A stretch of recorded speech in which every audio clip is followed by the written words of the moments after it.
हूं नेहा परिहार और आप देख रहे हैं न्यूज 24 एक्सप्रेस। आइए नजर डालते हैं आज के बुलेटिन की ओर।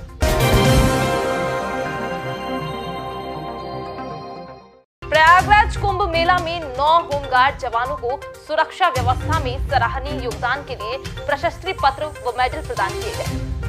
उप जिलाधिकारी नम्रता सिंह ने कुंभ मेला व दिल्ली विधानसभा चुनाव में सुरक्षा व्यवस्था में उत्कृष्ट योगदान के लिए होमगार्ड जवान को प्रशस्ति पत्र व मेडल प्रदान कर हौसला अफजाई की। साथ ही सेवानिवृत्त 4 होमगार्ड जवानों को सम्मानित किया गया। शुक्रवार को तहसील सभागार में आयोजित कार्यक्रम में बतौर मुख्य अतिथि नम्रता सिंह व विशिष्ट अतिथि जिला commandant home guard Ravishankar Trivedi, police क्षेत्राधिकारी चंद्रपाल सिंह, नायब तहसीलदार विशाल सिंह ने दिल्ली विधानसभा चुनाव में ड्यूटी पर गए 22 होमगार्ड जवानों को व प्रयागराज कुंभ मेले में 9 होमगार्ड जवानों को सुरक्षा व्यवस्था में सराहनीय योगदान के लिए प्रशस्ति पत्र व मेडल प्रदान कर हौसला अफजाई की। इस मौके पर सेवानिवृत्त 4 होमगार्ड कृष्ण मुरारी, पुत्तूलाल, रामसेव, रविंद्र को अंग वस्त्र व धार्मिक पुस्तक भेंट की गई। कार्यक्रम में पीओ हाशिम, सहायक company commander Deepak Yadav, platoon Awadhesh Yadav आदि मौजूद रहे। कार्यक्रम का संचालन कंपनी कमांडर प्रताप नारायण मिश्रा ने किया। हमारे होमगार्ड के जवान कुंभ मेला में दिल्ली जी प्रशस्ति पत्र मिले हैं, सरकार की तरफ से मेडल्स मिले हैं, उन्हें देने के लिए सम्मान समारोह था, इसके लिए हम तहसील में एक कार्यक्रम किया गया है। इसका मुख्य उद्देश्य क्या था आज कार्यक्रम का? जवानों का उत्साहवर्धन करना। गवर्नमेंट ने जो दिए हैं सर्टिफिकेट और मेडल्स, तो जवानों को प्राप्त हो जाए, उनकी हौसला अफजाई हो जाए, आगे भी अच्छे कार्य करते रहें, इससे दोबारा मेडल मिलने की संभावना बनी जाए। सर, कितने लोगों को मेडल दिए गए हैं और कितने लोगों को सर्टिफिकेट दिए गए? 30 लोगों को। कौशाम्बी सैनी थाना क्षेत्र के नगर पंचायत अजूहा अंबर ढाबा के समीप राष्ट्रीय राजमार्ग पर अजूहा से दवा लेकर वापस लौट रहे बाइक में सवार भाभी और देवर को पीछे से आ रहे तेज रफ्तार ट्रक ने ओवरटेक करने के चक्कर में टक्कर मार दी। जोरदार टक्कर से महिला की घटनास्थल पर ही मौत हो गई। बाइक चला रहा युवक भी निर्माणाधीन कच्ची सड़क पर जाकर गिर पड़ा, जिससे उसे भी चोटें आई हैं। आपको बताते चले कि शोभा देवी 22 वर्षीय का पति संजय पाल निवासी लोहदा 5 दिन पहले परिवार की आर्थिक स्थिति को सुधारने के लिए हैदराबाद शहर किसी फैक्ट्री में काम करने चला गया था।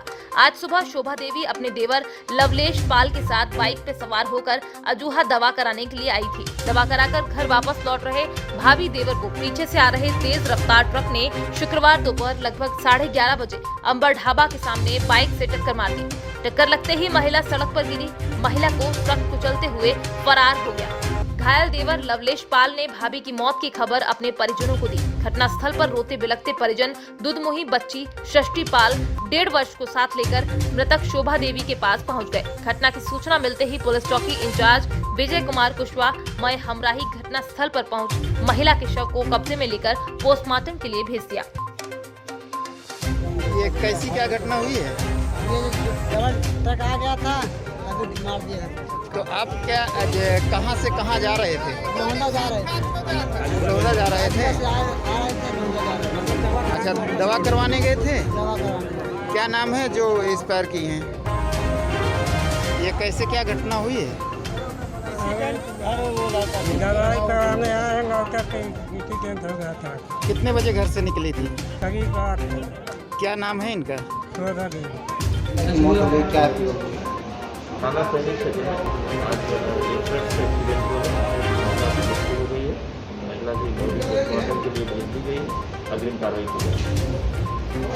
झांसी जिले की कानून व्यवस्था को सुदृढ़ करने के उद्देश्य से झांसी के वरिष्ठ पुलिस अधीक्षक ने लंबित मुकदमों के कैदियों के साथ चर्चा की। साथ ही उन्हें भरोसा दिलाया कि पीड़ित को हर हाल में न्याय दिलवाया जाएगा। कप्तान की अनोखी पहल से लोगों में खुशी देखने को मिली है। मऊरानीपुर सर्किल के थानों में काफी समय से लंबित विवेचना को लेकर गंभीर रुख अख्तियार करते हुए वरिष्ठ पुलिस अधीक्षक दिनेश कुमार पी ने तहसील सभागार में मऊरानीपुर, कोतवाली, लहचूरा थाना, टोटीपुर थाना के प्रभारियों के साथ बैठक कर लंबित विवेचनाओं की जानकारी ली तथा 3 माह से अधिक समय से लंबित विवेचनाओं को लेकर कड़ा रुख अख्तियार करते हुए 2 उप निरीक्षकों के खिलाफ कार्यवाही अमल में लाई गई। उन्होंने बैठक में पुलिस अधिकारियों के समक्ष स्पष्ट किया कि क्षेत्र में जुआ, सट्टा एवं अवैध कच्ची शराब शराब की बिक्री के मामले में किसी भी सूरत में बर्दाश्त नहीं किए जाएंगे। उन्होंने थाना प्रभारियों से दर्ज अपराधों की जानकारी लेते हुए आरोपियों की शीघ्र गिरफ्तारी पर जोर दिया। साथ ही पुलिस को फरियादियों के साथ बेहतर सामंजस्य बनाने के लिए बेहतर व्यवहार करने की नसीहत दी। उन्होंने पुलिस अधिकारियों को स्पष्ट निर्देश दिए कि वो अपराधियों के खिलाफ तमाम कार्यवाही सहित गैंगस्टर की कार्यवाही अमल में लाएं। बैठक में कोविड महामारी को लेकर अनेक दिशा निर्देश दिए गए। उन्होंने बताया कि बेवजह लंबित विवेचनाओं से अपराधों को लाभ मिलने की संभावनाओं को देखते हुए उन्होंने आगे भी इस तरीके की बैठक करने की बात कही। महेश पटेल केलुआ से।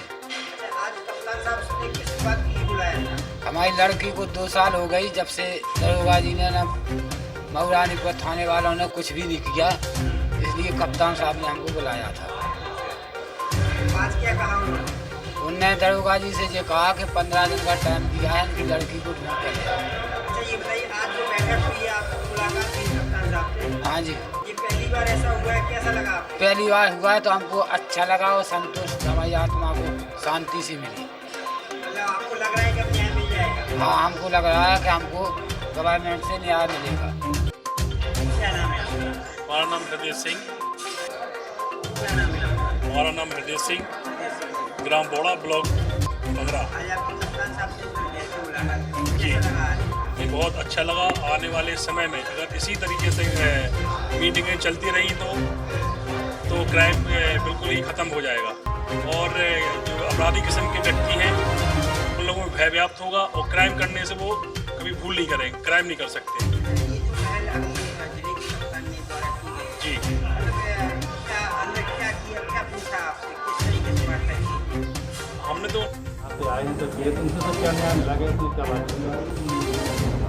देखिए,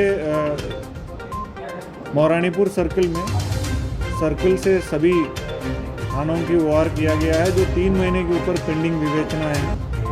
महिला संबंधित अपराध है, स्पेशल रिपोर्ट SR केसेस है एवं अन्य जो मुकदमे जो गंभीर अपराधों से संबंधित हमने समीक्षा किया है।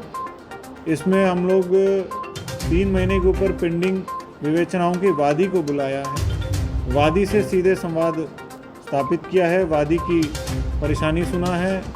आईओ को डायरेक्टली निर्देश दिया गया है कि तत्काल विवेचना जो 3 महीने के ऊपर पेंडिंग है उस पर चार्जशीट लगाए हैं। उनके जो गिरफ्तारी है तो पेंडिंग अभियुक्त है, उनके खिलाफ सबूत इकट्ठा करके गिरफ्तार। आज संभल के जिला अधिकारी अविनाश कृष्ण सिंह ने संभल के पर्यटक स्थलों का निरीक्षण किया। आज जिला अधिकारी अविनाश कृष्ण सिंह ने संभल के पर्यटन स्थलों का निरीक्षण किया, जिसमें सराय तरीन संभल प्राचीन शिव मंदिर का निरीक्षण करते हुए जिला अधिकारी ने शौचालय व महिला शौचालय का निरीक्षण किया और निर्देशित किया कि शौचालय का निर्माण गुणवत्ता पूर्वक किया जाए। इसी उपरांत प्राचीन श्री कल्की विष्णु मंदिर संभल का निरीक्षण करते हुए बाउंड्री वॉल एवं परिक्रमा मार्ग को सुगम बनाने के निर्देश दिए तथा सूरज कुंड संभल का भी निरीक्षण किया। संबंधित अधिकारियों को आवश्यक कार्यवाही करने के निर्देश दिए एवं राज सती मंदिर संभल का भी निरीक्षण करते हुए शौचालय एवं महिला शौचालय के निर्माण कार्य गुणवत्ता पूर्वक किए जाने के लिए संभल बाईपास का निरीक्षण करते हुए कार्य में गति लाने के निर्देश दिए एवं कार्य को गुणवत्ता पूर्वक कार्य करने के निर्देश दिए। इस अवसर पर उप जिला अधिकारी दीपेंद्र यादव, EO संभल कायदाई संस्था एवं संबंधित अधिकारी उपस्थित रहे। उत्तर प्रदेश के मुख्यमंत्री ने उत्तर प्रदेश की गद्दी संभालते हुए गड्ढा मुक्त सड़क का फरमान जारी किया था। उसके लिए समय सीमा भी निर्धारित की गई थी, लेकिन मऊरानीपुर ब्लॉक में कई ऐसे गांव हैं जहां जाने के लिए दूर दूर तक सड़क दिखाई ही नहीं देती। अगर क्षेत्र का विकास देखा जाए तो हजारों करोड़ों खर्च होने के बाद भी लगभग हर गांव के विकास के पहिए में जंग लगी हुई है।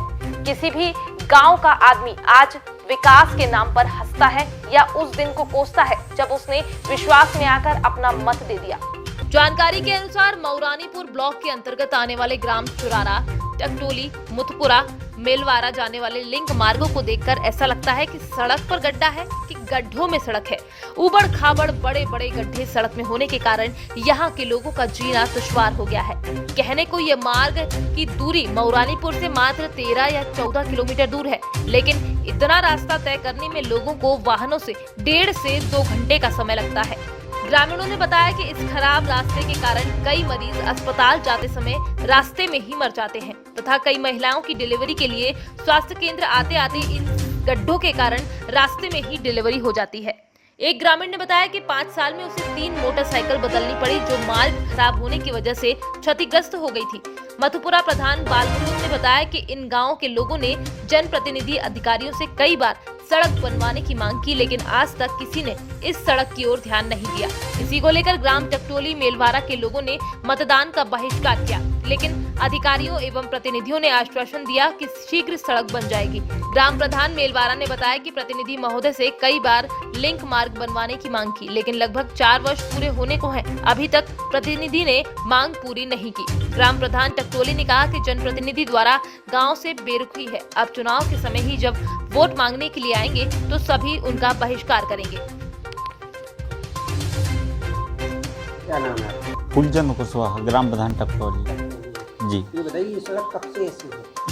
8-10 साल हो गए हैं और सड़क से बहुत बड़ी परेशानी हम लोगों को हो रही है, क्योंकि किसी भी स्थिति, बीमारी की स्थिति होती है तो गंभीर बीमारी है तो यहाँ से 2 किलोमीटर नहीं निकल पाते हैं, और कई घटनाएं ऐसी हो चुकी हैं गांव से कि स्पॉट पे रास्ते में ही एक्सपायर हो गए हैं लोग बाग। तो बड़ी समस्या है सड़क। ये 8 किलोमीटर की सड़क है, चुरारा टू टकटोली जी जी। क्या नाम? बालमुकुंद प्रधान मथुपुरा। ये बताइए, जो सड़क है मौरानी से आपके गाँव में क्या स्थिति है? ये खराब है, कब से ये ऐसे खराब है?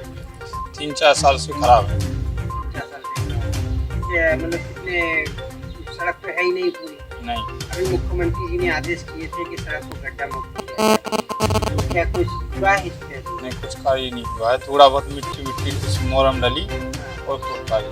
इसमें लोगों को कितनी परेशानी होती है? तो सर वहीं से रोड खराब है, 17-18 किलोमीटर तो है।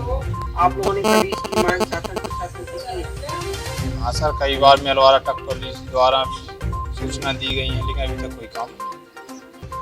नीसा से संबंधित federation of private school association ने आज अंबाला में पत्रकार वार्ता कर हरियाणा सरकार को चेतावनी दी है कि सरकार अगर निजी स्कूलों की मांगे नहीं मानेगी तो उन्हें मजबूरन सड़क पर उतरना पड़ेगा। इस दौरान स्कूल एसोसिएशन ने ऐसे स्कूलों को भी चेतावनी दी जो कि बच्चों से बसें न चलने के दौरान पैसे मांग रहे हैं।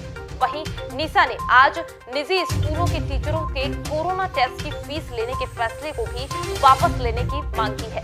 अंबाला में आज नीसा से संबंधित federation of private school association ने प्रेस वार्ता की और अपनी मांगों को मीडिया के समक्ष रखा।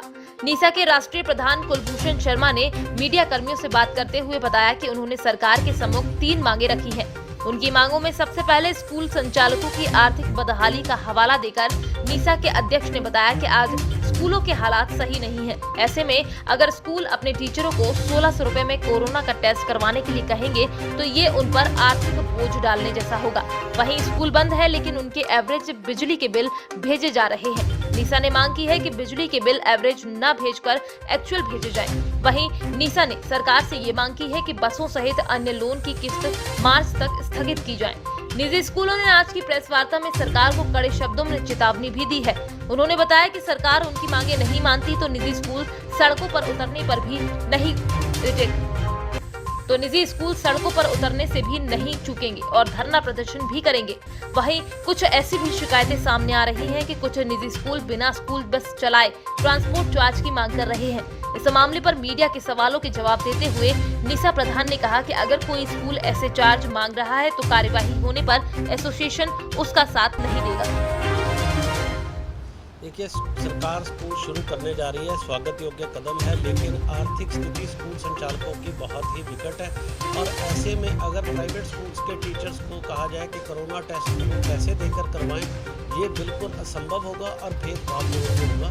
तो हमारा स्वास्थ्य मंत्री जी से अपील है कि जिस प्रकार आगे भी आपने जो है प्राइवेट स्कूलों को एक समान समझा है तो इसमें भी इनके लिए जो है आप रियायत का राहत दें।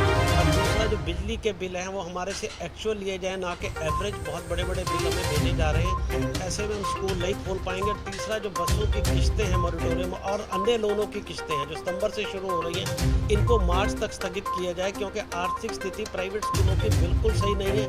अगर ऐसे में इन पर आर्थिक बोझ डाला गया तो ये चरमरा कर गिर जाएंगे और सुचारू रूप से शिक्षा नहीं दे पाएंगे। बिहार के सुपौल में एसएसबी 15वीं बटालियन कमांडेंट एच.के. गुप्ता ने विधानसभा चुनाव को लेकर नेपाल सीमावर्ती ग्रामीण क्षेत्र में अजनबी व्यक्ति, आर्म्स तस्कर और शराब तस्कर, फेक करेंसी सहित अन्य गतिविधियों पर लगाम लगाने को लेकर सीमा पर बैठक आयोजित की। इंडो नेपाल सीमावर्ती एसएसबी 45वीं बटालियन के सतना बॉर्डर आउटपोस्ट परिसर में सीमावर्ती ग्रामीण क्षेत्र में सुरक्षा व्यवस्था और अन्य गतिविधियों को लेकर इंडो नेपाल सीमावर्ती ग्रामीण तथा जनप्रतिनिधियों के साथ घंटों बैठक की गई। चुनाव के मद्देनजर विधि व्यवस्था, स्वच्छ वातावरण में निष्पक्ष चुनाव कराने तथा सीमा क्षेत्र के अपराधियों व तस्करों को नकेल के लिए 45वीं बटालियन कमांडेंट एच.के. गुप्ता ने सीमावर्ती ग्रामीण और जनप्रतिनिधियों से वृहद रूप से चर्चा की, जिसमें चुनाव काल में अजनबी व्यक्ति, फेक करेंसी, आर्म्स तस्कर, शराब तस्कर पर विशेष नजर की बात कही गई। वहीं सीमावर्ती ग्रामीण जनप्रतिनिधियों ने हर तरह से सहयोग का भरोसा दिलाने की बात कही। सुपौल जिले में इलेक्शन और लगभग 1 महीने बच गए हैं। अंतर्राष्ट्रीय सीमा सील है, लेकिन अवैध घुसपैठ, शराब की तस्करी, हथियार की आवाजाही को रोकना चैलेंज है, क्योंकि ये खुली बॉर्डर है। जब तक स्थानीय जनता जागरूक नहीं रहेगी और अवैध चीज़ों पर निगाह नहीं रखेगी, तब तक हर चीज़ को रोकना संभव नहीं है, क्योंकि हर कदम पे फोर्स या पुलिस उपलब्ध नहीं है। इसलिए स्थानीय जनता को स्वच्छ चुनाव के लिए जागरूक करना जरूरी है और हमारा उद्देश्य है कि हर सीमा चौकी पर जाकर स्थानीय नागरिकों के साथ बैठक करें और उनको जागरूक करें, ताकि स्वच्छ और बढ़िया से चुनाव हो। क्योंकि अभी कोविड का भी चल रहा है, तो लोग अपना एक सोशल डिस्टेंसिंग भी बना के रखें, नियमों का पालन करें और एक अच्छी सरकार लाने में मदद करें।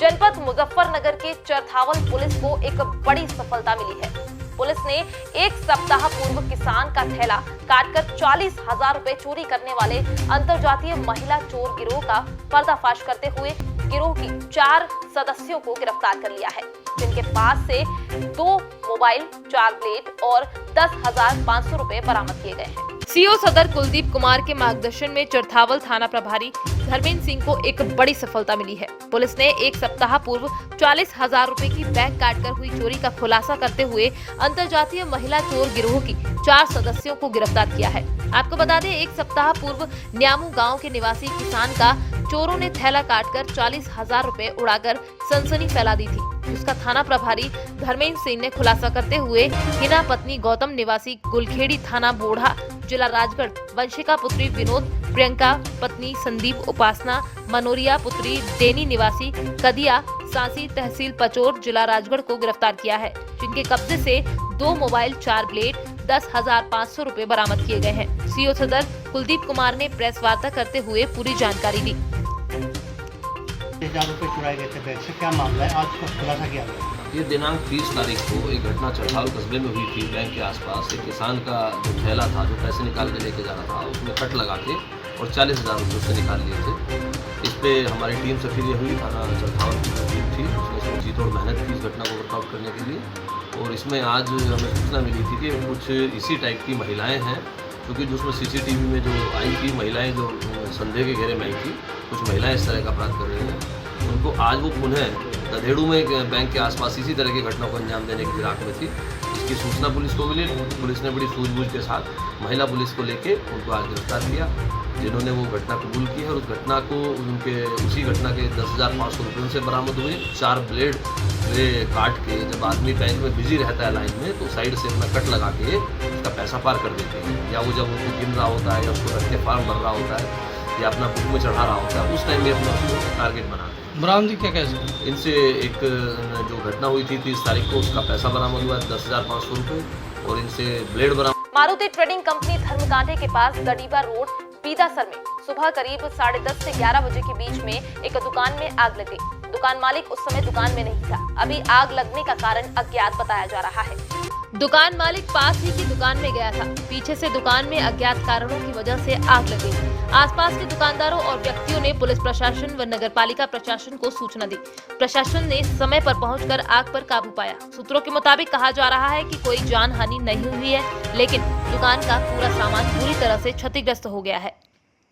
सुबह 10:30-11 बजे तक लमसम आग लगी और देखते मतलब आग ने विकराल रूप ले लिया और बाद में प्रशासन को सूचना दी गई। रायगढ़ जिले में राज्य सरकार की महत्वाकांक्षी गोठान निर्माण को लेकर तेजी से कार्य चल रहा है। इस क्रम में मुख्यालय के निकटतम ग्राम जुर्डा थाना चक्रधर नगर में भी गोठान निर्माण किया जाना है। इस लिहाज से ग्राम पंचायत के लोगों ने जिस जगह का चुनाव किया था वहां विवादित स्थिति बन गई है। आज सुबह से ही इस बात को लेकर गांव में माहौल गरमाने लगा है और सारे गांव वाले एक तरफ हो गए हैं और दूसरी तरफ उक्त भूमि को कथित तौर पर पट्टे में प्राप्त करने वाला आदिवासी ग्रामीण परिवार हो गया है। ग्रामीणों का आरोप है कि उक्त परिवार ने पट्टे में प्राप्त शासकीय भूमि रकबा लगभग 6 एकड़ से अधिक जगह को घेरकर खेती और बागवानी का काम किया है, जबकि उसे भली भांति पता है कि उसके द्वारा कब्जाई भूमि पर ग्रामीण गोठान बनाने जा रहे हैं। इसके बावजूद उसने भूमि और बागवानी का काम शुरू कर दिया। दूसरी तरफ भूमि पर काश्तकारी कर रहा आदिवासी परिवार का कहना है कि वो कई सालों से उक्त भूमि पर काबिज है। उसे शासन ने ये भूमि कमाने खाने के लिए पट्टे पर दी है। ग्राम पंचायत दीगर सामाजिक कार्यों के लिए पहले ही उसकी भूमि का 20 मीटर हिस्सा ले चुका है। बदले में उसे दूसरी जगह जमीन देने का वायदा किया था, लेकिन नहीं मिलने पर उसने भूमि का रकबा बढ़ाकर कब्जा कर लिया है। विवाद बढ़ जाने की सूचना जैसे ही एसडीएम रायगढ़ तक पहुंची, उन्होंने तत्काल नायब तहसीलदार पुष्पेंद्र सहित दल बल को मौके के लिए रवाना किया, जहां प्रशासन ने जांच के दौरान पाया कि उक्त आदिवासी परिवार आवंटित भूमि से अधिक जगह पर जबरन कब्जा कर काश्तकारी करने का प्रयास कर रहा है। इसका ग्रामीण विरोध कर रहे हैं। उक्त भूमि में गांव का गोठान बनाया जाना है, जहां उस परिवार ने वन विभाग से फलदार पौधे लेकर लगा दिए हैं। उक्त परिवार को प्रशासन ने 2 दिनों के अंदर कब्जे वाली भूमि खाली करने के नोटिस थमा दिए हैं। आदेश का पालन नहीं करने पर प्रशासन बलपूर्वक भूमि से कब्जा हटाकर ग्राम पंचायत को भूमि देगा और परिवार के विरुद्ध दंडात्मक कार्यवाही के आदेश जारी करेगा। गांव का नाम? ग्राम कलमी दीपा, ग्राम जुड्डा। क्या परेशानी है आपको? यहाँ हमन खेती बाड़ी पूर्वज ले करत आथन साहब, और का कहते हैं हमारे जमीन यहाँ बहुत पूर्व ले हमन नहीं जाना था और पूर्वज ले है कमात खात आथन हम पूर्वज ले यहाँ, और यहाँ हम अपन परिवार की खेती बाड़ी करके पालन पोषण करत हन। तो अभी ग्राम जुड्डा के मन वर्तमान में सरपंच मन ये जून महीना में सीमांकन करवा रही पटवारी लान के सीमांकन करवाई, और जहाँ तक हमारे सीमांकित करके चिन्हांकित करे रही वहाँ ले हमला 20 मीटर वापस कराएंगे। का बादल गाँव कलमी का जुड्डा। क्या परेशानी है आपको? अरे जमीन के बारे में वो लोग सरपंच लोग विवाद कर रहे हैं। सरपंच का नाम? जय प्रकाश। क्या बोल रहे हैं उन लोग? तो पहले नाप के दिए थे तो वहाँ से 20 मीटर बैक पीछे देंगे बोले, और वो नहीं दिए, तो इसलिए हम पहले जितना दिए थे उतना को बाउंड्री किए हैं और पेड़ पौधे लगाए हैं, मुनगा और लीची वगैरह। आज के बुलेटिन में फिलहाल इतना ही। बने रहिए न्यूज़ 24 एक्सप्रेस के साथ। नमस्कार।